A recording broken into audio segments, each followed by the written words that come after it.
Құрманқұл Тоқтаралиевич,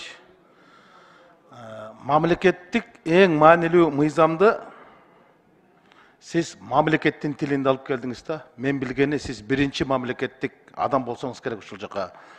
Ушундай кыргыз тилинде жазып келгенчи. Бул сиздин эрдик эмес, бул сиздин элдик иш. Мен буга чейин көрө элек болчумун, ушу мамлекеттик тилде мыйзамды жазып келип, ушул жерге сунуштаган. Анан эми кодекстердин татаалдыгы, катаалдыгы деп сынтакандар көп. Бирок баягы келе элек келинди бере элек чайын эмес деп. Энди эмес, биз баары бир деле мыйзамдын катуулугун, тартиптүүлүккө киришке. Мына акыркы убакыттардагы гумандуу деп отуруп, тумандуу кылтырып мына ушуга жетпедикпи?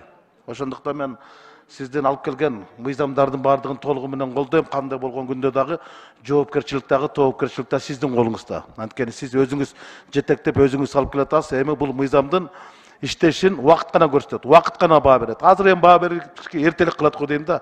Анан АКС менен Финполдун экономикалык кызматтык кылмыштардын баардыгын башкы прокуратура алыш керек, майда чүйдө кылмыштарды ички иштер министрлиги алыш керек. Сиз айткандай норма УПКда сакталды азыр.